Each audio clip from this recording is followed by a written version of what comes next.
জয় শ্রীমদ্ ভগবদ্গীতা। ওম নমো ভগবতে বাসুদেবায়। একাদশ অধ্যায় বিশ্বরূপ দর্শন যোগ, শ্লোক 8।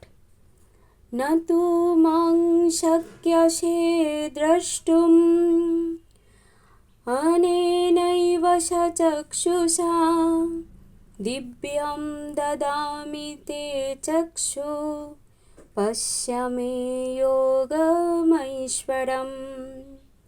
অনুবাদ: কিন্তু তুমি তোমার নিজের চক্ষুর দ্বারা আমাকে দর্শন করতে সক্ষম হবে না, তাই আমি তোমাকে দিব্যচক্ষু প্রদান করছি। তুমি আমার অচিন্ত্য যোগৈশ্বর্য দর্শন করো। অর্থাৎ এর আগের যে তিনটে শ্লোক আছে, অর্থাৎ 5, 6 এবং 7, এই তিনটে শ্লোকের মাধ্যমে কিন্তু ভগবান নিজের বিশ্বরূপ দর্শন করিয়েছিলেন, কিন্তু অর্জুন সাধারণ দৃষ্টিতে সেটা কিন্তু দর্শন করতে পারেননি। তাই 8 নম্বর শ্লোকে অর্জুনকে তিনি দিব্য দৃষ্টি প্রদান করেন এবং তার বিশ্বরূপ দর্শন করান। রাধে রাধে। হরে কৃষ্ণ কৃষ্ণ কৃষ্ণ হরে হরে, হরে রাম রাম রাম রাম হরে হরে।